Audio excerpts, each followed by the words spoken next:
अस्सलाम वालेकुम नाज़रीन, प्रोग्राम ओपिनियन में अली काजी में भलीकार आऊँ आया यासिर अहमद मूंखे स्टूडियो में जॉइन कनि था सीनियर तज्ज़ियाकार Ali Qazi sahab. Welcome Ali sahab. Thank you Yasir. Ali sahab, केसिस जी ॾाढी तेज़ी थी वई आहे। शहबाज़ शरीफ़ जे मथां केसिस शुरू थी विया, फ़र्द जुर्म आयद बि थी वियो, हमज़ा शहबाज़ शरीफ़ जे मथां बि फ़र्द जुर्म आयद थी वियो, वरी नवाज़ शरीफ़ खे बि अकाउंटेबिलिटी कोर्ट घुरायो आहे, उस्मान बुरज़ार बि चमे में अचनि था पिया। त शेख रशीद साहब जे अचनि प्रेस कॉन्फ्रेंस कई थोड़ी देर पहिरियों शेख रशीद साहब जी चवाणी त भई शहबाज शरीफ अब कोई धागे वागे और तावीज़ का काम करे तो बचत हो सकती है। उन्होंने जो आसिफ अली जरदारी तो क्रिमिनल प्रोसीजर में PhD किए हुए हैं, अपोजिशन में दम नहीं है और APC अगर 15 सितंबर से पहले नहीं हुई तो मुहर्रम आ जाएगा। 15 अगस्त 15। अच्छा, ॻाल्हि इहा आहे त ही जेको केसिस वाकई में तेज़ी जीअं एक्सपेक्टेड हो त केसिस में तेज़ी अचे पई। शहबाज शरीफ़ साहब ऐं हमज़ा शहबाज़ जो फ़र्द जुर्म लागू थियो आहे। आसिफ ज़रदारी शेख रशीद साहब चवाणी त मतिलबु संजीदा केसिस आहिनि, यानी को साबितियूं सवायूं आहिनि शहबाज शरीफ़ ऐं हमज़ा शरीफ़ जे ख़िलाफ़। त इहे चवनि था शेख रशीद साहब त को धागो फीणो करायो, न त ही मसइलो मतिलबु फांसी पिया आहिनि हाणे बुरी तरह। सवाल इहो आहे त केसिस त अॻु में बि वॾी साबितियुनि सां असांजे मुल्क में ठहंदा रहिया आहिनि, पोइ छा थियो आहे, उन्हनि जो अंजाम किथे पहुतो आहे। जेके केसिस न बि हूंदा हुआ, ज़ुल्फ़िकार अली भुट्टो खे फाई ॾेई छॾी अदालत, नवाज़ शरीफ़ खे जेको आहे उहा जेका पघार उन पुट खां न वरिती हुई उन ते डिस्क्वालीफाई करे छॾियो। सो पका ऐं कचा केस न हूंदा आहिनि असां वटि ॻाल्हि इहा हुजे थी त हुनजे पोयां कहिड़ी ॿी खिचड़ी पचे पई। सो अगरि फ़ैसिलो थियल आहे त बहरहाल ही केसिस लाइ अदालत सबूरी में आहिनि केसिस, त शेख रशीद चवणु आहे त ही संजीदा केसिस आहिनि। आसिफ ज़रदारी साहब ज़ाहिर हिकिड़े डिघे अरसे खां, यानी 88 में पावर में आया ऐं पोइ 90 में पोइ केसिस शुरू थिया आहिनि उन्हनि ते। जाम सादिक मरहूम जी हुकूमत ईंदे शर्त पोइ केसिस शुरू थिया आहिनि आसिफ ज़रदारी ते। पोइ हुनमें मर्डर जा केसिस बि हलिया आहिनि, हुनमें उन्नड़ केस टाइप केस बि हलियो, हुनमें मुख़्तलिफ़ केसिस करप्शन जा बि केसिस। सो वाकई में आसिफ ज़रदारी साहब खे हिकिड़ो टिघो एक्सपीरियंस आहे, वॾो तजुर्बो आहे अदालती केसिस जे मामले में कीअं मुंहुं ॾिजे। ऐं हुनमें जेको बेस्ट हरबो हुजे थो ज़रदारी साहब खे जेको अचे थो त मतिलबु डिले करायो, डिफ्लेक्ट कयो, शयुनि खे डिघे मुदे में विझी वञो। कॾहिं बि तकड़ि नथो करे ज़रदारी साहब पंहिंजे हुनजो जेको अप्रोच आहे हिननि केसिस जे मामले में, छाकाणि त हुनजो शायदि पंहिंजो ख़्यालु हुजे थो त जॾहिं सियासी मौसम बदिलबो त ॿिया जेके मसाइल आहिनि उहे बि हल थींदा। जॾहिं ज़रदारी साहब ते सदर पाकिस्तान थियो त उन महिल बि मथस केस हुआ, ठीकु आहे। पोइ हू छाकाणि त इस्तशना हासिलु थी वियो। सो ज़रदारी साहब जो हिकिड़ो पुराणो जेको स्ट्रैटेजी रहंदी आई आहे अदालती मामलनि में, उहो इहो आहे त डिले कयो। हींअर बि तव्हां ॾिसो त केतिरी कोशिशि करे वरिती आहे नायब, अञा फ़र्द जुर्म लागू ज़रदारी साहब ते न थी सघियो आहे। जेके नायब चवनि था त भला वीडियो ते ई कराए छॾियो, कुझु त अचनि नथा त असांखे वीडियो ते कराए छॾियो, न त बीमार शहबाज शरीफ़ आहे उहो अदालत में वियो आहे, हुन ते फ़र्द जुर्म बि लागू थी वई आहे। सो हू चवनि था आसिफ साहब शेख रशीद साहब त आसिफ ज़रदारी साहब PhD कयल आहे क्रिमिनल प्रोसीजर। ऐं सम्झां थो त हुन सॼे लीगल सिस्टम ते ज़रदारी साहब जी हिकिड़ी PhD थियल आहे, छाकाणि सिर्फ़ु क्रिमिनल लॉयर जा केसिस न थिया आहिनि, हुन ते सिविल मैटर्स में बि केस थियल आहिनि। And he knows how to deflect them. ऐं हिकिड़ो डिघे मुदे में ॻाल्हि खे हिकिड़ो टाइम सां खेॾणु ज़रदारी साहब खे अचे थो, इहे उनजा नकाद मञनि था। लेकिन शेख रशीद साहब इहो जेको काफ़ी दफ़ा चए थो, अॼु वरी चई त मैं तो कहता आ रहा हूँ कि 4-5 महीने में बहुत कुछ होने जा रहा है मुल्क में। त इहा ॻाल्हि त असां जहिड़े हू त पिंडी मां MNA थियल आहे, राहुल पिंडी जो MNA आहे, हुनखे त बाख़बर बि हूंदो, पर असां जहिड़ा बेख़बर माण्हू बि काफ़ी अरसे खां चवनि था त हीअ महीना इम्पॉर्टेंट आहे। पर छा थींदो हुननि में? पोइ वरी पाणे शेख रशीद चए थो त इमरान ख़ान 5 साल मुदत पूरी करेंगे। सिर्फ़ु हिते मुंहिंजो ऐं शेख रशीद जे दरमियान जेको हुन वटि इंफॉर्मेशन हूंदी, पर हू बि ॿई पता उछलाए थो टेबल ते। अगरि 4-5 महीननि में हुकूमत सर्वाइव करे वई त चवंदो ॾिसो मां त चवंदो हुउसि इमरान ख़ान हुकूमत 5 साल पूरा कंदी। जे हेठि मथे थी वई त हू चवंदो देखा मैंने कहा था 4-5 महीने में कुछ न कुछ बड़ा हो जाएगा। सो ॿई पता टेबल ते उछलाए थो शेख रशीद। जेको सही थी वियो उहो पतो पाण वटि खणी ॿुधाईंदो, ॾिसो मूं चयो हो। लेकिन क्वेश्चन इहो आहे त ज़ाहिर आहे पॉलिटिकल क्राइसिस आहिनि। हीउ सवाल शहबाज शरीफ़ वारा शायदि शेख रशीद सां या पीपल्स पार्टी वारा इतफ़ाक़ नथा कनि। हू सम्झनि था त धागो फेरणे सां कुझु कोन थींदो। उहो त जेको कराईंदा हूंदा धाॻो पीअणो उहो त पंहिंजी जाइ ते, छाकाणि त अॻियां खां बि त रूहानी हाणे त ताक़तूं अची वियूं आहिनि न हीअं त ख़ुदि हुकूमती साइड तां बि त रूहानी ताक़तूं आहिनि न, त अगरि हुतां सो मुंहिंजे ख़्याल ते अपोज़िशन जेका आहे स्पेशली नवाज़ लीग क़यादत ऐं पीपल्स पार्टी क़यादत, हू धाॻे पीअणे खां वधीक हुनजी ख़्वाहिश हूंदी त हू हिन खे सियासी तौर ते एतिरो प्रेशराइज़ करे त पोइ हिते हटे हुकूमत या हुकूमत वञे। छाकाणि हिन महिल ताईं ॿ ॻाल्हियूं अपोज़िशन खे बि सम्झ में अची वियूं आहिनि।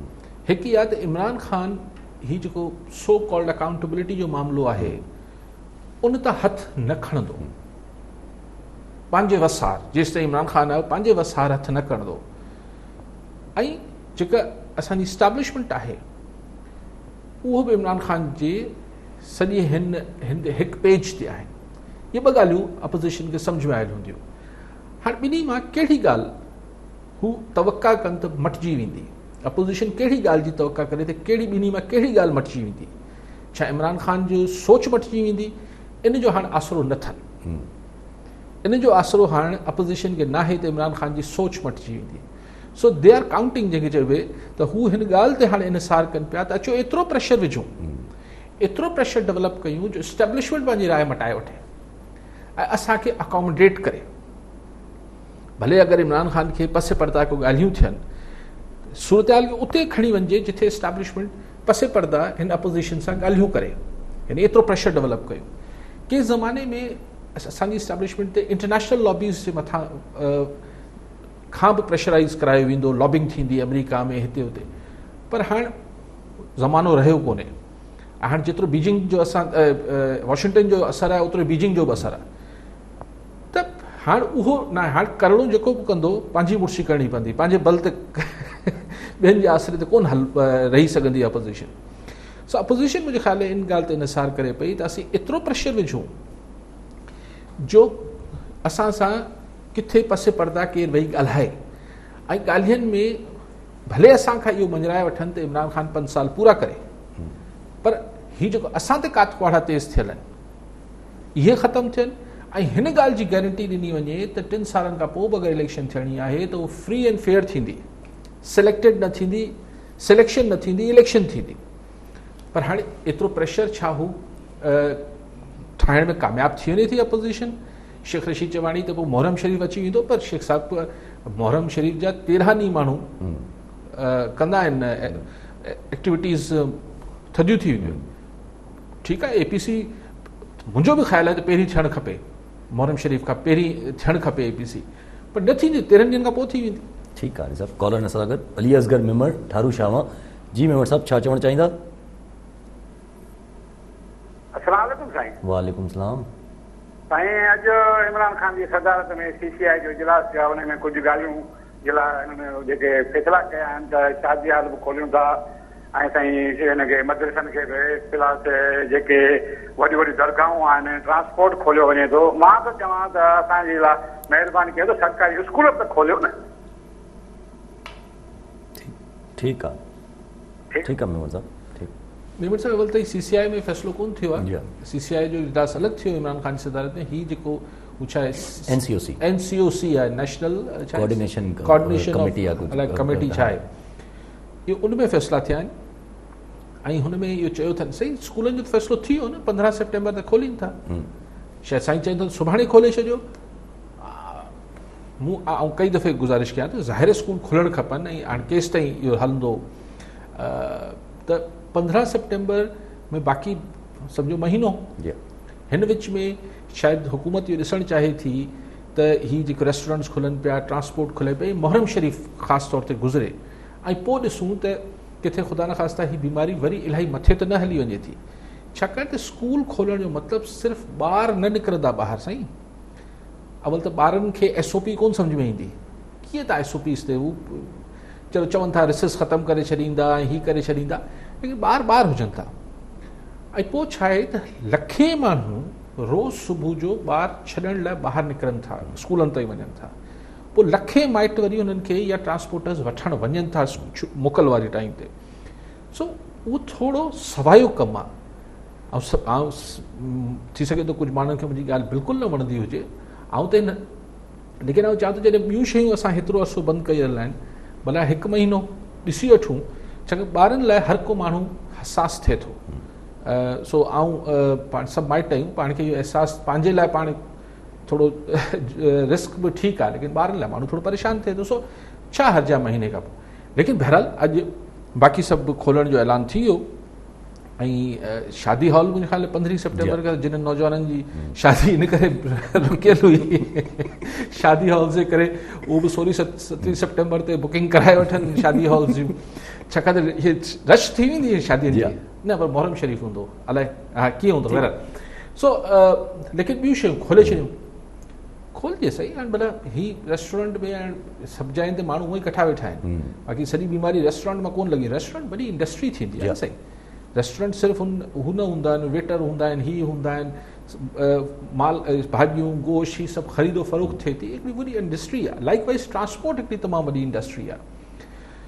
सो अलाह करे त ख़ैरु थिए ऐं ही वरी को वधी न वञे, बीमारी नथी वधे, त बसि हाणे माण्हुनि खे जीअण जो बि ऑप्शन वापसि खोलणु खपे। ऐं उमेदु आहे त वापसि न वधंदी, ऐं ही मुहर्रम शरीफ़ बि ख़ैर सां गुज़री वेंदो, ऐं पोइ स्कूल बि खुली वेंदा, पोइ सभु शयूं खुली वेंदियूं। लेकिन मूंखे रुगो परेशानी आहे त ख़ैर सां इंशाअल्लाह परेशानी न, पाण इहो सोचां थो त इंशाअल्लाह सभु ख़ैरु थी वेंदो, ऐं ही सभु ख़ैर आफ़ियत सां शयूं खुली बि वेंदियूं, ही बीमारी बि झकी थींदी वेंदी। पोइ लॉकडाउन सियासत जो छा थिए थो जेका सॼी सियासत असां वटि थी रही, त केरु सुठो लॉकडाउन करे थो, सिंध वारा ही कनि था, हू स्मार्ट लॉकडाउन कनि था, ही एक्स्ट्रा स्मार्ट कनि था, उन सियासत जो छा थींदो? ऐं पोइ रोज़ अची ॿुधाइण त साईं तव्हांजे करे बीमारी वधी, साईं तव्हांजे करे घटिजी वई।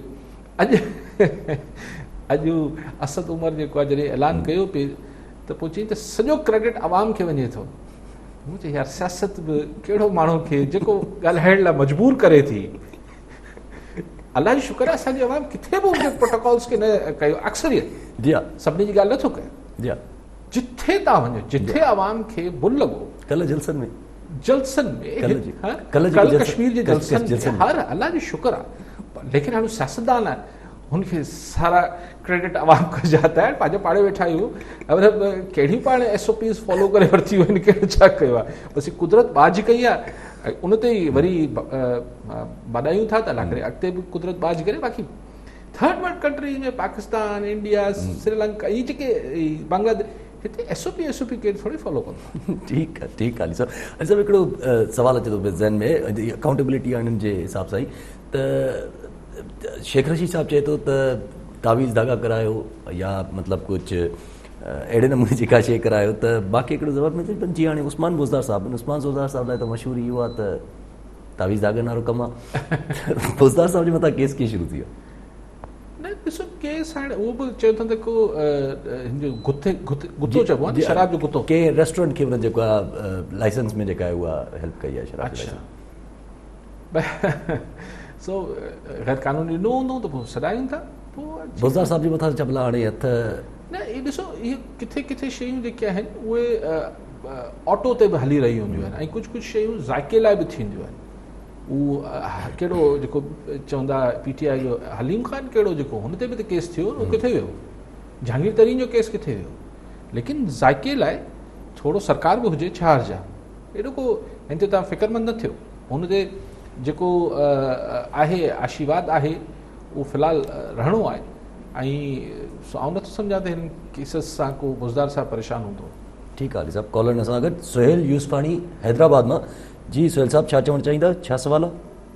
अली भाई खां सवाल पुछणो हो त ही जेको हिकिड़ो कोविड जो पंहिंजो हलियो पियो हिकिड़ो सिलसिलो, जंहिंमें ख़बरुनि में आयो पियो त रेस थी वियो हलियो, हिकिड़ो ग्राफ वधी वियो हलियो, ऐं यकदमि हिकिड़ो डाउन थी वियो हलियो आहे, त एॾे करे छा सम्झो मीडिया उन टाइम में मीडिया हाइप क्रिएट कई हुई, या हींअर उनखे पार्ट डेलिबरेटली घटायो वियो आहे?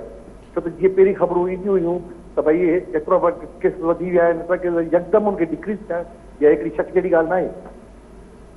ठीकु आहे सुहेल साहिब जो यूसानी साहिबु ॻाल्हि इहा आहे त हिन ते तव्हां स्केप्टिकल थी सघो था, मशकूक ऐं हिकिड़ो ख़दशो ॾेखारे सघो था त जेके अॻु में अंग अखर ॾिना पिया विया छा हू सही हुआ, ऐं जेके हाणे ॿुधाया पिया वञनि छा हू सही आहिनि, छा अॻु में टेस्टिंग वधीक थी रही हुई त अंग मथे वियो पे, हाँ टेस्टिंग घटिजे पई त अंग हेठि पियो वञे, ये तव्हां बिल्कुलु शक करे सघो था। लेकिन तव्हां मूं वटि युसवाणी साहिबु ॿियो को रस्तो कोन्हे जेको असांखे सरकार ॿुधाए थी, पाण चऊं था इहो अघ सही हूंदा, पाण वटि कहिड़ो तरीक़ो आहे?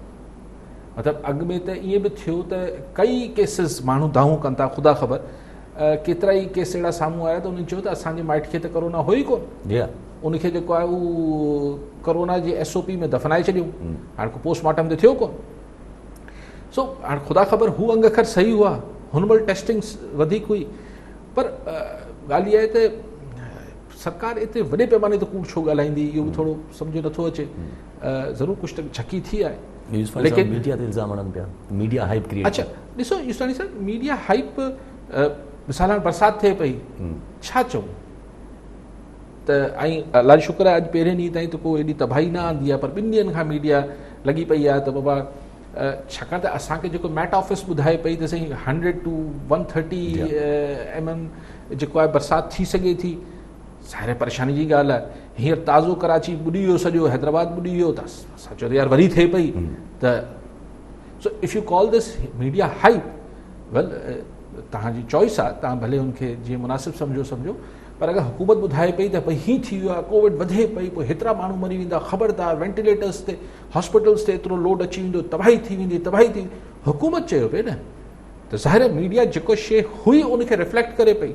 एक्सट्रीम लॉकडाउन पूरो सभु कुझु एक्सट्रीम लॉकडाउन्स करे वेठा, उहो को मीडिया थोरी करायो सर, मीडिया त ॿुधायो त भई हीअ त सरकार चए पई त, ऐं पोइ हुन ते सरकार वरी पाण में विढ़ी वेठा, सिंध सरकार चए पई त न अञा सफ़ा माण्हुनि खे कोशिशि कयो त हिकिड़े कमरे मां निकिरी ॿिए कमरे में घर में बि न वञनि। हिन में मीडिया हाइप, ज़ाहिर media is mirror of the society, जेको शइ तव्हांखे समाज में थींदो मीडिया उहो तव्हांखे अक्स ॾेखारींदो। You may choose to call it media hype, it's entirely up to you. ठीकु आहे अली साहब, कल्ह हिकिड़े केस जे ॿुधणी जे दौरान जस्टिस काज़िर फाइज़ सां जेके आहिनि उहे नैब जे तकरीरनि ते भरम थी विया त भई तव्हां जेको आहे माना हुन खां DG नैब हुया पंहिंजो मंगी साहिबु, हुननि खां पुछा कयो त भई तव्हांजी तालीम केतिरी आहे, त हुननि चयो त भई मुंहिंजी इंजीनियरिंग थियल आहे। त हुननि चयो यार तव्हांजी अगरि इंजीनियरिंग थियल आहे त नैब में तव्हांजो कहिड़ो कमु, फ़ौजदारी या कोर्ट केसिस जा तव्हांखे कहिड़ी ख़बर हूंदी, या क्रिमिनल केसिस जा तव्हांखे कहिड़ी ख़बर हूंदी। त हुननि चयो इन ते बि सवाल उथणु, वरी थोरो मार्शल ऐं आमरियत ते बि ॻाल्हाइण लॻा। हुन चयो भई असांखे जेतिरो भउ डिक्टेटर खां थिए, ख़ौफ़ जेको आहे डिक्टेटर खां थिए थो, एतिरो अलाह खां बि कोन पियो थिए। हा जी, हाणे ईसा फाइज़ साहिबु सुप्रीम कोर्ट जा मौज़ूज़ जज आहिनि, हुनजे ख़िलाफ़ हींअर रेफरेंस बि हलियो पियो, पाण सभिनी ख़बर आहे। अच्छा, इरफान मंगी साहिबु जंहिंजी जेको कोर्ट में पेश हुआ, दरअसल हू त को शायदि केस हो ईअं हो त को ॿियो माण्हू जाली नैब जो अफ़सर थी माण्हुनि खे ब्लैकमेल करे रहियो, केस इहो हो जंहिंजी सुनवाई हुई। उनमें इरफान मंगी साहिबु DG रावलपिंडी नैब आहिनि शायदि। हाणे इरफान मंगी साहिबु तव्हांखे यादि हूंदो केरु आहिनि, इरफान मंगी साहिबु उन टीम जो हिसो हुआ GIT जा, जंहिं पनामा केस में नवाज़ शरीफ़ जे ख़िलाफ़, ठीकु आहे, हेड हुन टीम खे कयो पिए पंहिंजे जेको हीअं DG FIA वाजिद ज़िया, ऐं इरफान मंगी साहिबु जेके हुआ हू उन ई टीम जो हिसो हुआ जेका टीम जंहिं पनामा खे हू कयो हो, ठीकु आहे, जंहिंमें नवाज़ शरीफ़ नाहिल थियो, ठीकु आहे, या अञा तफ़सील में वञा न बसि। सो उन्हनि खे हुनखे बेस ठाहे पोइ कोर्ट सगोरी जेको आहे उन ते कमेंट्स बि पास कया आहिनि त भई तव्हां कीअं करे सघो था, हीअ थी सघे थो।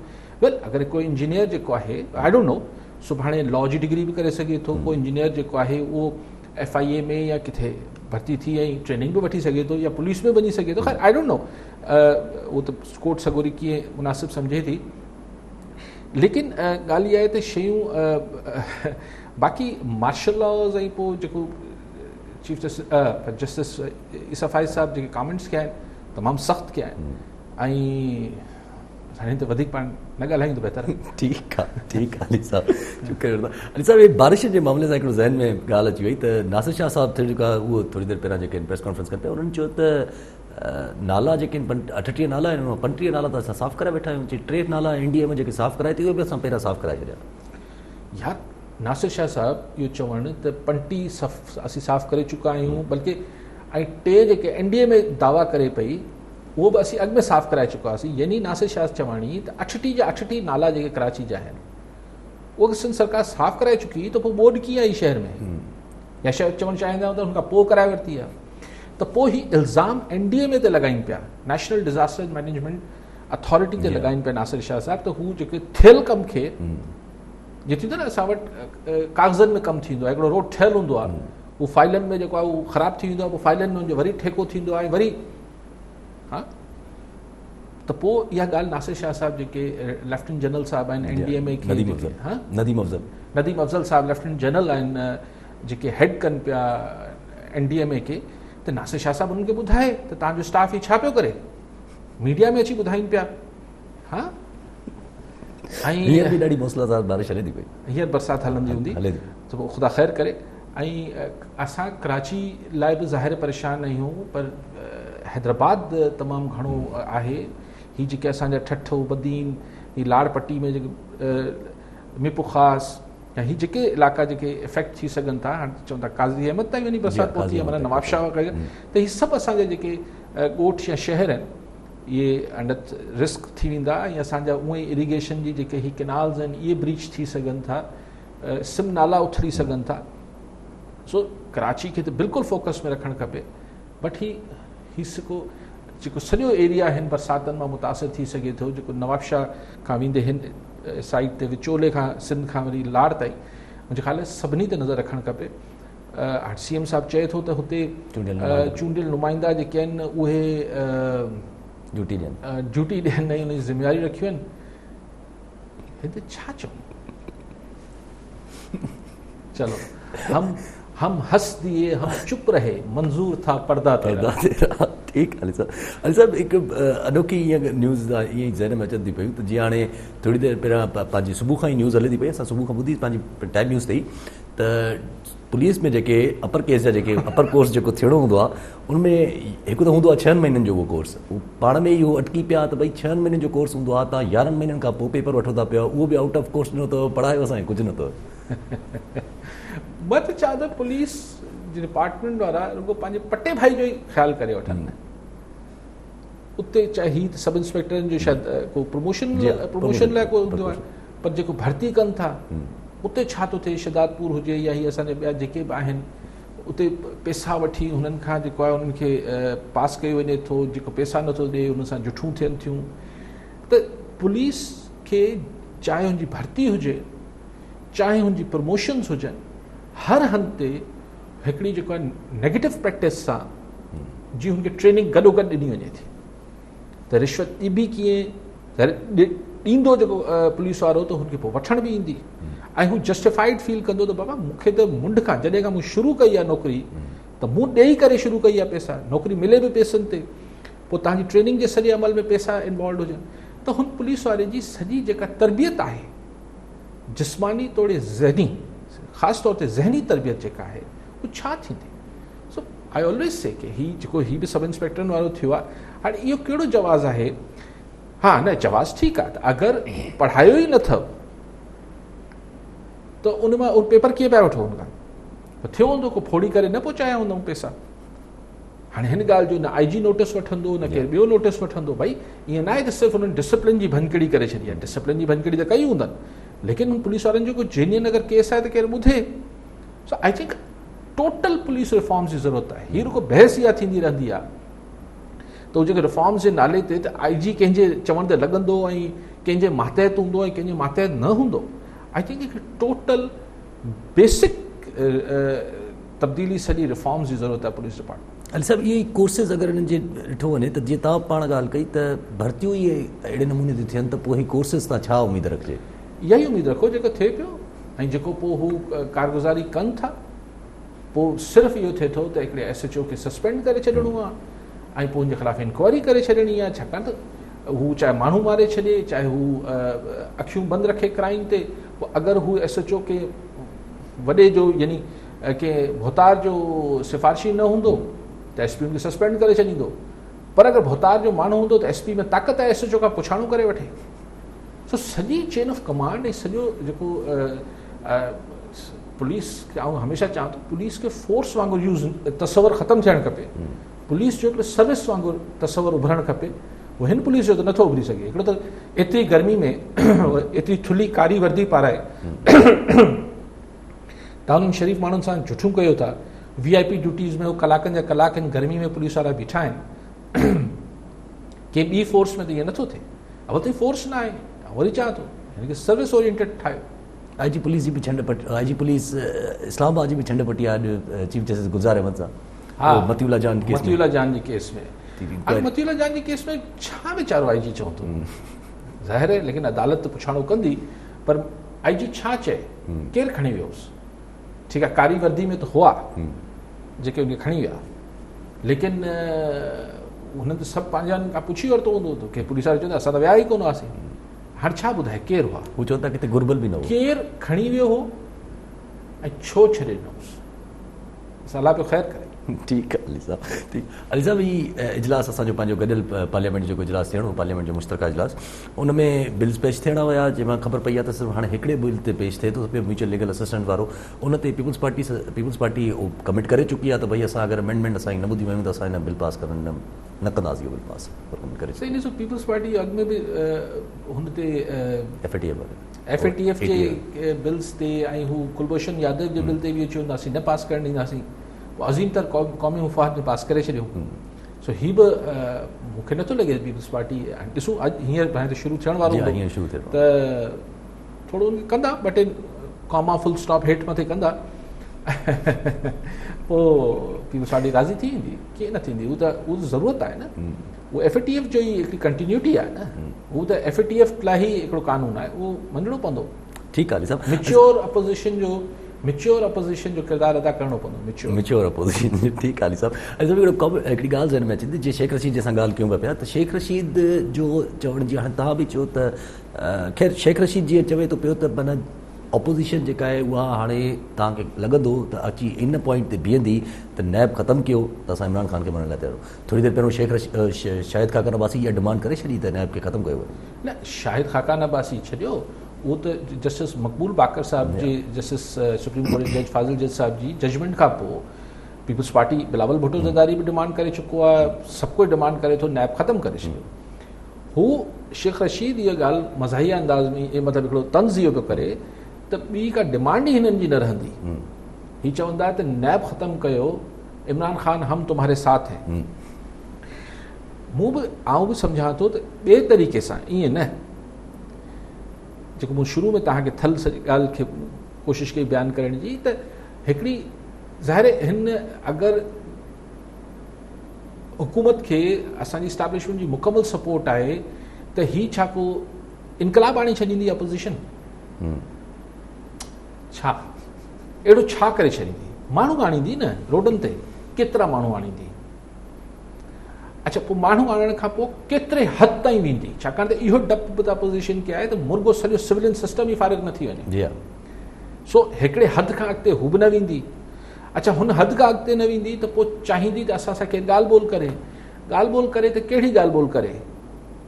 ॻाल्हि ॿोल इहा ई करे त बाबा असां ते हथु हल्को कयो। हथु कंहिंजो ॻरो थियल आहे? नैब जो ॻरो थियल आहे।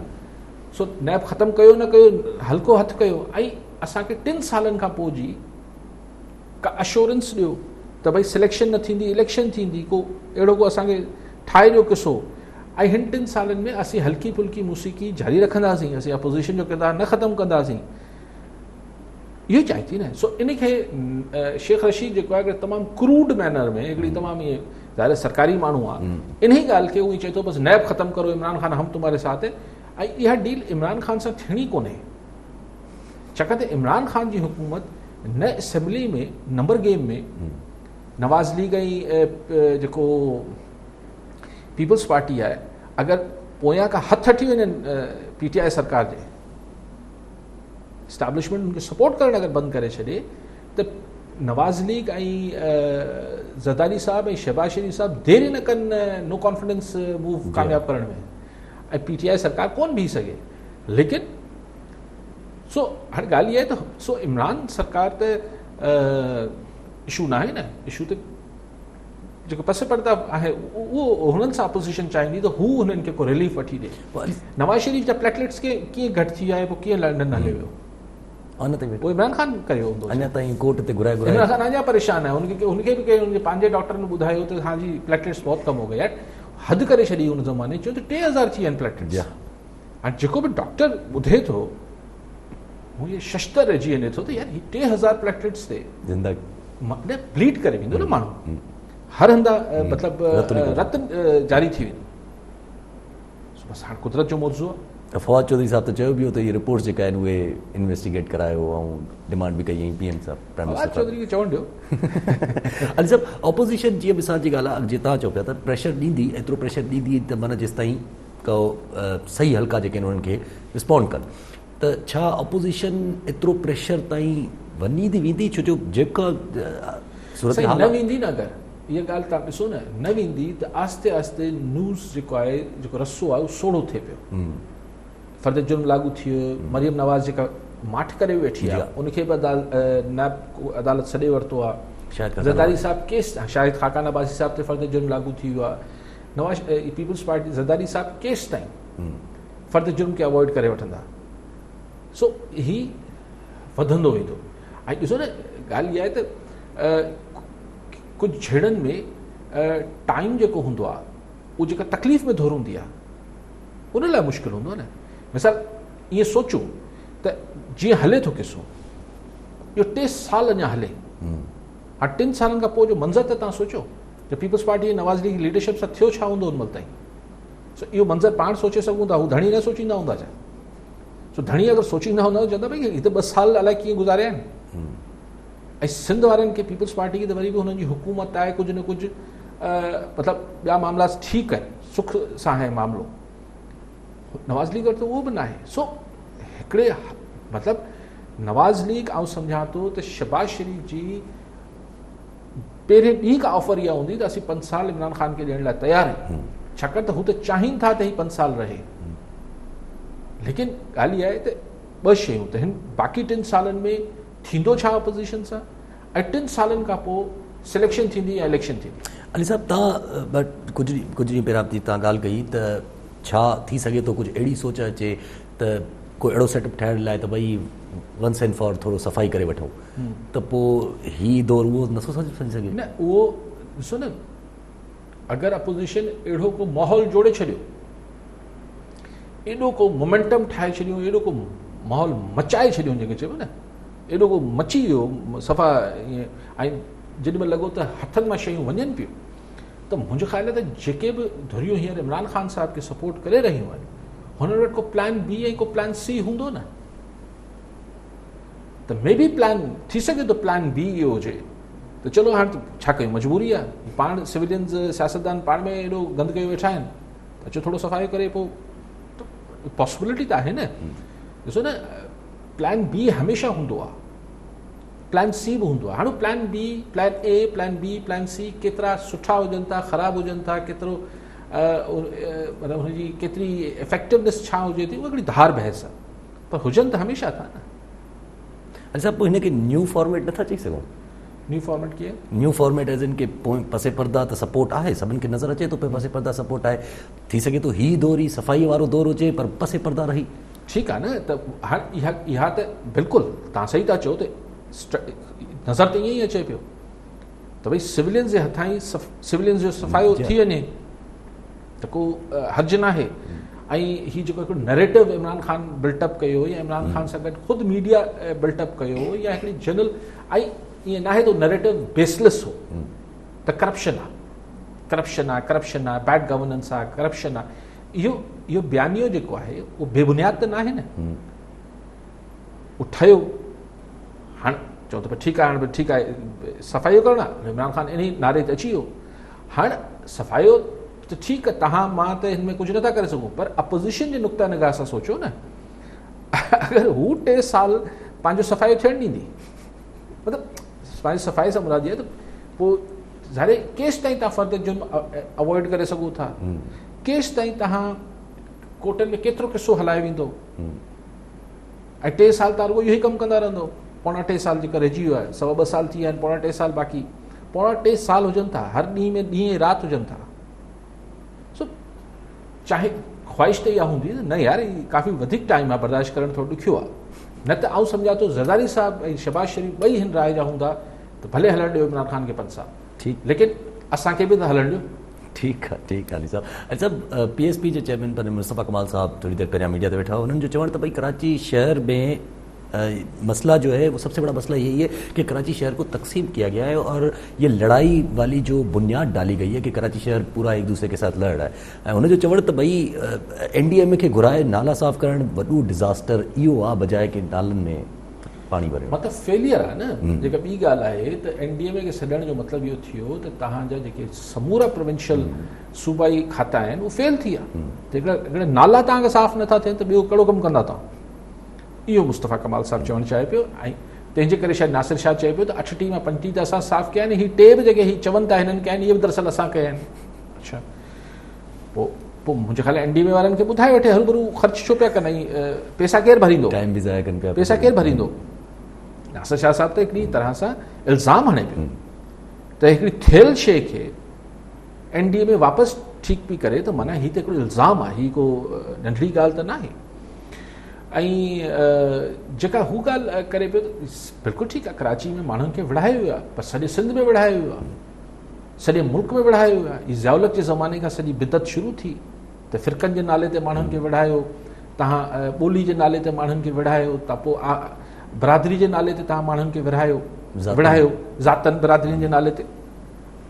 बिल्कुलु डिवाइड एंड रूल हीअ त थियो। हीअ जेको हुन ॾींहुं इमरान ख़ान बि कल्ह कश्मीर वारे मौक़े ते ॻाल्हाईंदे चयो त भई कराची में हिकु आदमी आया था, उहे लंडन वारो भाईजान। तो आया कैसे था वो? हू छा लंडन वारे भाईजान खे कंहिंजी सपोर्ट न हुई छा? अमेरिका में टैक्सी हलाईंदो ओचितो अची हिते जेको आहे क़ाइद थी वियो, उहो कीअं थी वियो? कंहिं त कयसि न, ज़ालत जो ज़मानो हो न। ईअं MQ बसि ठही वई, बसि पोइ ईअं आ गया और छा गया थी वियो छा? मतिलबु अखियुनि जे साम्हूं जी ॻाल्हि आहे। सो ॻाल्हि इहा आहे त सिर्फ़ु कराची न, मुस्तफ़ा कमाल साहिबु सॼे सिंध ऐं सॼे मुल्क खे माण्हुनि खे हिक ॿिए सां विढ़ायो वियो। ऐं डपो त अगरि हीअ गॾु थींदा सिंध खे ऐं त कई सज़ाऊं मिलियूं। ऐं उन सज़ाउनि में जेको ज़ुल्फ़कार अली भुट्टे जो सिंधी हुजणु हो, सिंध जो हुजणु हो, ऐं ॿियो जेको ॾोह थी वियो त MRD जी 83 जी मूवमेंट हली पई ऐं हू ॾाढी इफेक्टिव मूवमेंट हुई। उहो पोइ सज़ा धाड़ियल असांखे मिलिया, क्लैशनकोफ असांखे मिली, बरादरीज़म असांखे मिली,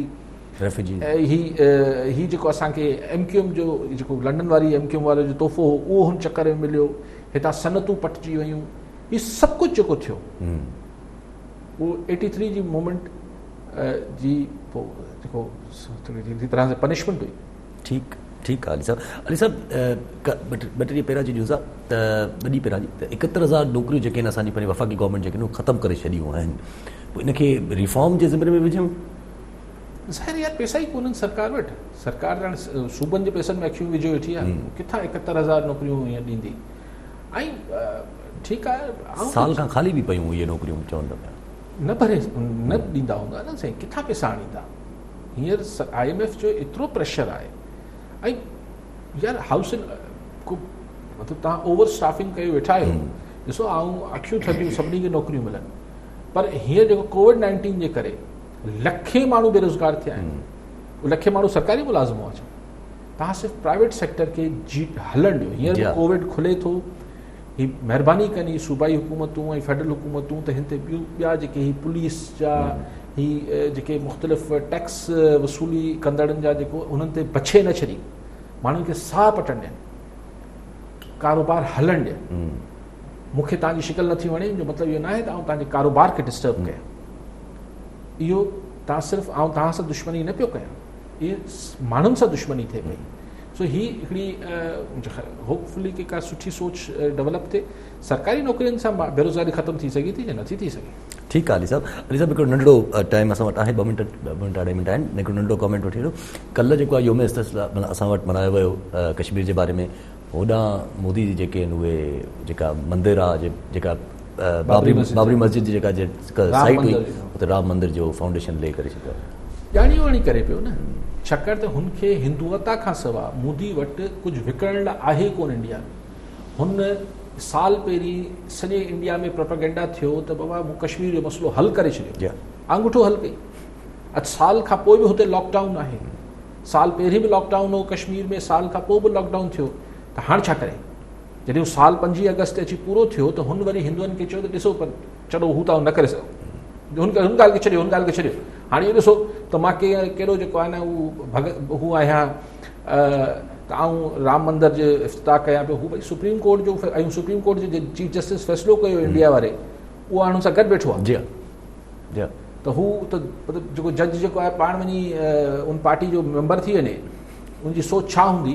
लेकिन बहरहाल त हाणे मोदी वटि इंडिया में विकिणण लाइ ॿियो आहे छा, उहे विकिणे पियो।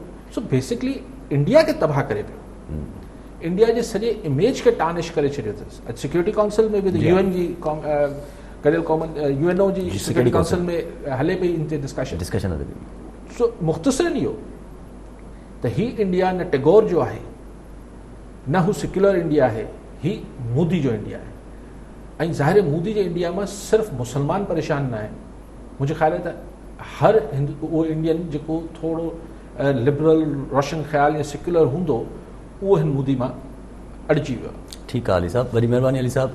नाज़रीन, अॼु जे प्रोग्राम जो वक़्तु पूरो थियो, वरी सुभाणे मिलंदासीं। अल्लाह भाई।